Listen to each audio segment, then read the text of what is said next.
Welcome to Align Your Practice, an exploration of the seamless relationship between the business of chiropractic and the future of natural health care. Join us as we engage with an array of talent, from seasoned experts to passionate new entrepreneurs.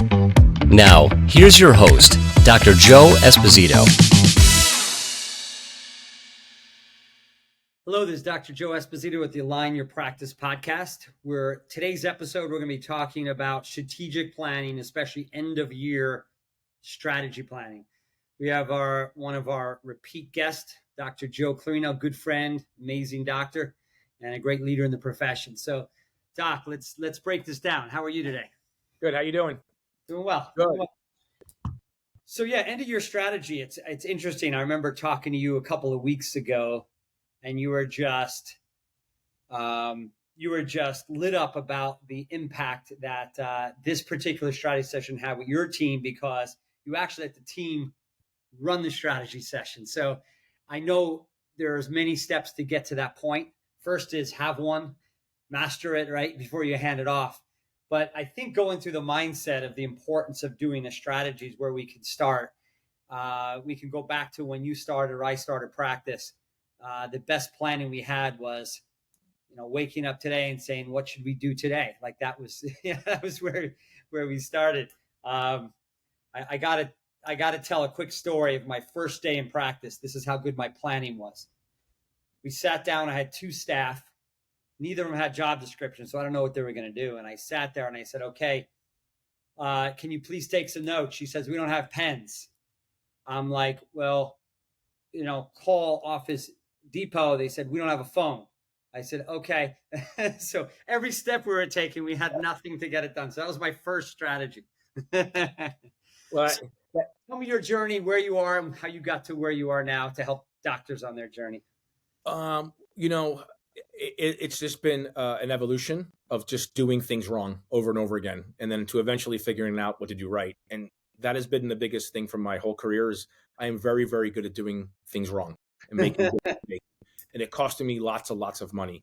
And one of the reasons that I've just dedicated so much time and energy to coaching and leading chiropractors, is just because I don't want them to go through what I went through. I mean, I literally, if it wasn't for my wife, you heard me say this before, if you've listened to my podcast, I never would have been doing chiropractic to this day if it wasn't for my wife. I would have got out a long time ago. I would have quit. I would have bailed. I would have been part of the 70-something% that fail in this profession because it just wasn't for me. It was a very difficult thing to do because no one gave me the tools and the equipment to know how to do it.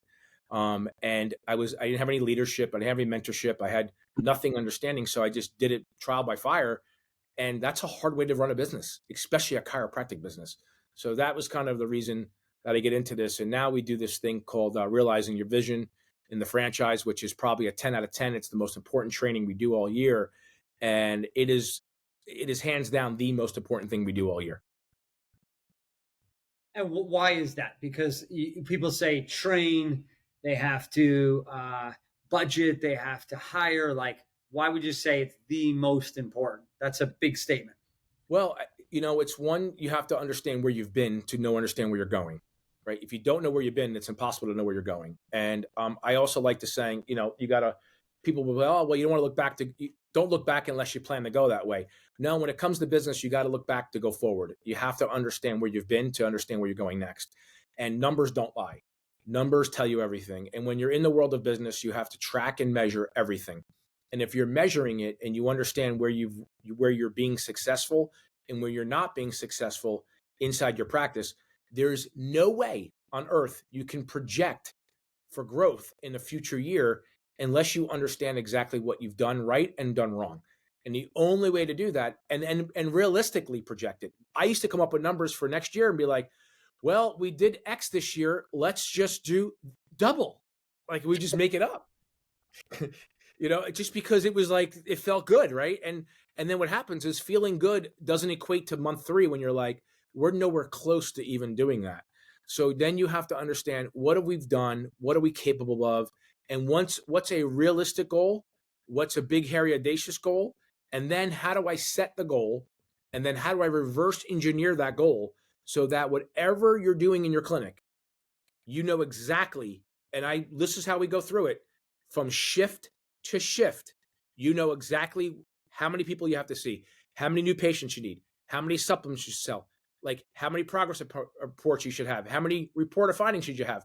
You have it analyzed a year ahead of time so that when it comes down to granular on Monday, January 1st, you have now set the ship and sail. You're not eating an elephant. You're not looking at an elephant and going, oh my God, I can't eat it. You're looking at literally this much. You're like, oh, I could chew that all day. And before you know it, you eat the whole elephant. That's really where it comes from. Yeah, I think when we all want to do the forecasting, like you said, we're all excited to state what we want to do this year, but a lot of us don't do the reflection of the past. And I think when we look back, what I think of, there's three potential decisions based on the past. You either didn't have a plan, you had a plan, but you didn't follow the plan, or you followed the plan, but it wasn't strong enough of a plan. And the realization on any of those, like I did exactly what I said I was going to do, but next year I know I got to have a lot more juice in the plan to hit that number because we did it all and we did it well, and it wasn't enough. Because usually we have these big goals, we have moderate plans, and we have low, like be, do, have. We have low being, average doing, and really big haves, be, do, have. Like we have this big goal, medium plan, and very bad beingness or attention. So anyway, I think those are the three things you want to figure out if you're listening to this or watching this is did you follow the plan? Did you have a plan? Did you follow the plan? And was the plan strong enough? One of those is usually the gap. And then you got to figure out what behaviors could you have implemented last year that would have probably gotten you to the goal or better than what you did this past year. Then you can go forecast the future. And to our friend Stephen Franson's mindset, he's always talking about base case, worst case, and best case, base case, and worst case. Base case would be whatever you did a year ago, the growth trend, 10% last year, you're probably going to do 10% growth this year. You did 30% last year, you're probably going to do 30% this year because that's the consciousness of your team. But then you look at best case, which is the stretch goal. What behaviors have to change because you can't do the same thing to get there. And then the opposite side, what's the worst case, which is an exposure of your risks. What are the 3-4 things that you're exposed on that could make you have less than the average case, like go backwards? And then you got to fill in those holes, the gaps of that exposure. So anyway, I thought that was good stuff from Stephen and good stuff from looking at the past of reflection. And then you can go to the forecast, like you said, but more meaningful. Practical for doctors, right? For people that are out there, practicality, like put rubber to the road, right? Because that's where I think people get all words are words until you have practicality, right? So practicality would look something like this, right? So you average 30 new patients a month, average. So 30 times 12 is 360 new patients a year. And you say, okay, well, based on that number, I was able to retain 70% of those people that came in the door, signed care plans, and are still active patients with me. Well, based on those numbers, if you actually kept all those people, and we have a calculation for that, but you would probably be around 350, 400 a week, you would probably be seeing with just based those numbers if you kept everybody in there. But not everybody keeps everybody because there's always a leaky bucket somewhere, right? So when you then you have to figure out what the leaky bucket is, and that's your stick rate. So that would say, okay, how many people are actually re-signing my care plans, started and stayed and actually re-signed? So you would say, okay, well, let's say 50% of those people actually stuck. Well, there's part of your leaky bucket. So now you're looking at that and say, well, I want to get to 450 visits a week. Okay, that's great. Last year I grew 10%. Year before I grew 10%. To go back to your point, likelihood is you're going to grow 10% if you do exactly what you did. Well, then you have to look at your marketing. What did we do this year that we marketed? Well, of those 30 people, 15 were digital. Okay, so how about last year? Year before was 15 as well. You could probably say you're going to get 15 new ones in digital a year. How much did you spend? Well, I spent $1,000. Well, I spent $1,000 last year. If you spend $1,500, $2,000, does that mean you're going to double your 15? Most likely not, but you may increase it by 50, 60%. Okay, so there's one thing. Oh, external leads. Well, I didn't do any external things. Okay. Or I did 27. I have one of our franchises, Dr. Matt, he probably did 27, 30 different external events last year. Of those, about 5 or 6 of them actually were good. The other 20 something were not. So what we did was we said, okay, we're not doing anything like that this year. We had to get momentum and just put our hands in cookie jars to get cookies. Well, now we realize that there's no cookies in these jars. We're not doing that again. But we are going to put our hands in this cookie jar because we know there's a lot of cookies in that jar. So then so now we strategically laid those out over the year, and we can predict solidly how many we're going to get externally. Now we're going to put more money into digital, and we can project how much we should get on digital from year after year, and increasing our budget and doing that. Oh, and by the way, we did no social posts last year. We did no social activity. Well, if we do some more social activity, we can reinforce our ads. Well, if we post twice a week, the likelihood of our ads coming in healthier are going to be probably about at least 15, 20% of a stickier ad if we are doing social posts, right? So it's things like this that you lay on a map, and then you go, okay, how are we going to socially post twice a week? It's on the calendar. It's something we do as a team. Tuesdays and Thursdays, we do social posts, right? Or someone is in charge of it on your team that says, nope, we're going to be posting Tuesdays and Thursdays. It's having these strategic things that allow you to say, I'm going to average 40 new ones next year based on these 5 activities that I'm going to do. And this is the reason I'm doing it differently than I did the year before. And when you have it that clear cut in your plan, does it always work exactly to your plan? No, but I guarantee you'll come damn close, if not surpass your goal, if you do it that way. And I think that's some of the value in AlignLife when we have that marketing event report. We're looking at ROI of how many came in, how many did we screen, how many did we close, how many stayed, and then you start looking at the whole year, like you said. So even if you just paid tuition, meaning that you didn't win, but you learned, you know not to do it next year. So you actually are getting value from that of like, we know not to do that event last year. So you're either doing it the same, you're doing it better, or you're not doing it. All 3 are big wins for your success the following year. So every year you're gaining more insight, more education, you're paying more tuition to learn. And then, like you said, it becomes more refined on the ability to reach the goal. In the beginning, you used to just say, let's double. And there was no credence to it. There's no data to evaluate. It was just, we're going to double. And it never happened. One of our franchise, the example I gave you. So I said, we're going to stick with these 6 things next year because those things had cookies in the cookie jar. And then I said, I want you to try 6 new ones that were different from the other 20 something. So he's like, oh, I don't have to do 24 more? No, you don't got to do 24 more because now you've got 6 good ones. And if you find 2 or 3 out of the 6 that you're going to do now, wow, now we got 9 good ones. And now imagine if we do next year, we find now we got 9 and we do 6 new ones. Now we're going to have 12 good ones in year 3. And that you can go back to the well year in and year out, and you know what you're particularly going to get from that from an external event. You're not looking, you're not searching, you're not going crazy, but that's the effort and energy and attention to detail that you have to put into it so you understand what you're doing. What most chiropractors do, they do it once, twice, they say, oh, it sucks, it was horrible, and they never go back to it. They don't know why it was horrible. They don't know what they did. They don't know, was it their setup? Was it their communication? They just go out and say it was bad. Not saying that everything that we did was bad and we just never go back to it, but we went through it and said, why was it bad? What could we have done better? And is it worth going back to again? Some of those things we've gone back to and it was better because we changed our tactic. Yeah. Some of those things we went back to and it was still horrible. It's not worth your time. It's not worth your time. Well, without documenting these events that we talk about in AlignLife, you're just going to keep throwing stuff on the wall, hoping that it sticks, and you're still going to burn money.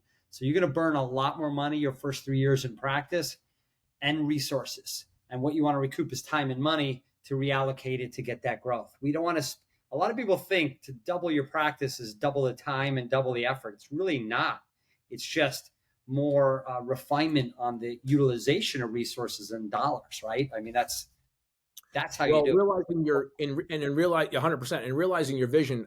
I think something else we do in there that's hands down important besides having a good marketing plan, right, is, okay, who's going to help you get there?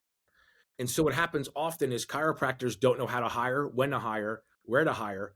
And so what happens, they just go out there and they just start bringing people on board that they think they like and understand. And we have broken it down to the granular, literally to personalities and job descriptions, to literally, why do you need this next person? And are they going to play nice in the sandbox with your current team? Because the worst thing you can have is 2 people in the sandbox hit each other head with the shovels. It doesn't work, right? Nor can you have 2 people in the sandbox that don't even know how to build a sandcastle. Either one of those are bad.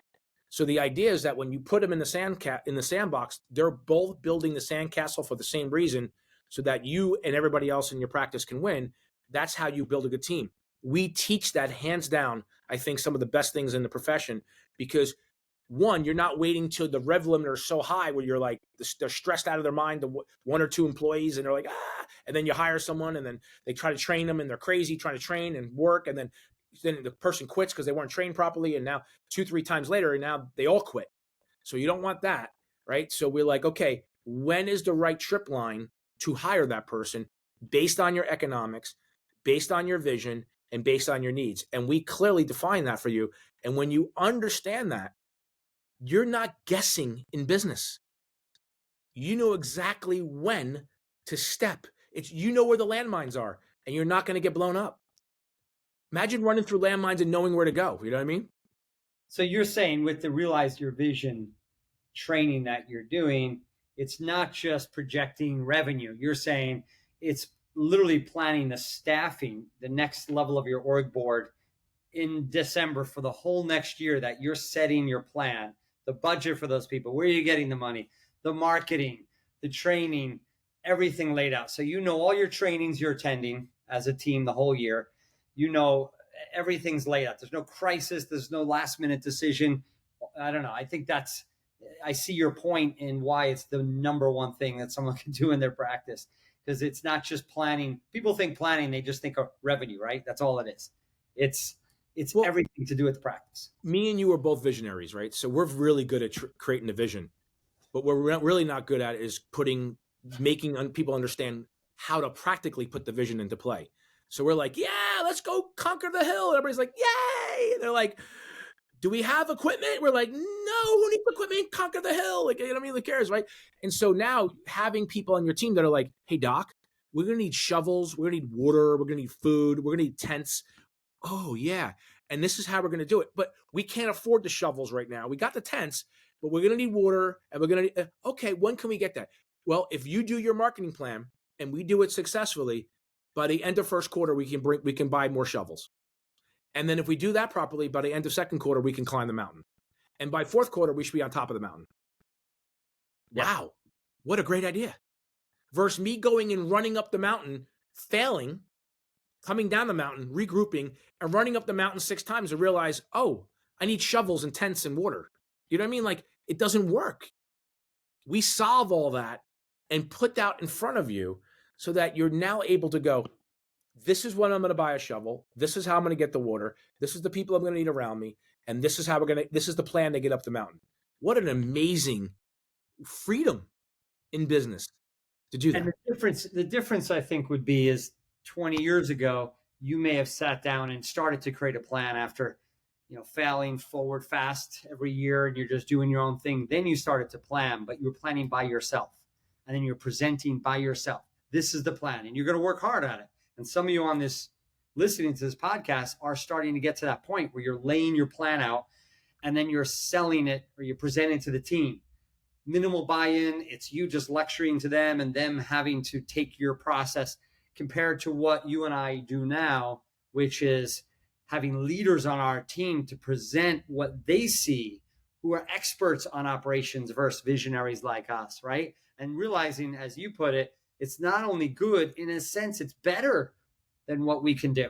Speak to that a little bit, of the where you've taken it now, and how that team is actually better than one person creating the plan themselves and trying to sell it to everyone. I think it comes with trust first. They realize that they trust that I have climbed the mountain and that I know what it takes to get there. And then what I've done is I said to them, these are the things that we need to get to the top of the mountain. And let me help you pick out the best shovel. Let me help you pick out the best tent. Let me find you the best source of water. And so now what happens, they go, okay. And then they go, hey, doc, we found better tents. We found more efficient shovels. We found a better guide. We felt like, and now what happens is they've taken my vision of going to the mountaintop again, over and over again, and they've made it more efficient than I've made it.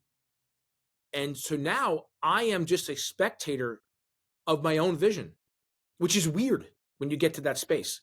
But what's nice is that now, because they have 100% buy-in on the vision and they are boots on the ground doing it, their mission and purpose is as deeply rooted as yours now. And because of that, you have built culture. And culture is what makes teams incredibly powerful in the world of business. And when you have that culture built in, anything is possible. Anything is possible. And I believe that wholeheartedly. I think that's what, if you look at some great companies, it's always been built on culture and core values. It's what's always built on. It's huge. And it's not just, you said they trust that you've been there, but you're at a point, I've seen your growth. You trust them to get you there now. It's a two-sided trust. Very strong. That's very good. When you look at Lencioni's book that you and I did at one of the revolutions, the base of the pyramid is vulnerability-based trust to build teams.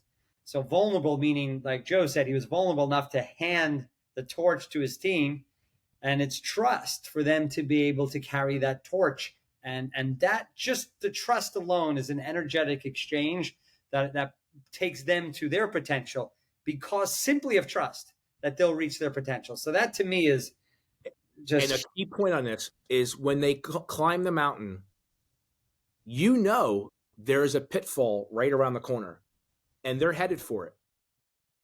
And sometimes, as a leader, you have to let them fall in the pitfall, which is the hardest thing to do as a leader. Because sometimes catching them, it's like raising kids. Making your kids not get scar tissue on their knees is not a way for your kids to grow up. They got to get a little scar tissue on their knees.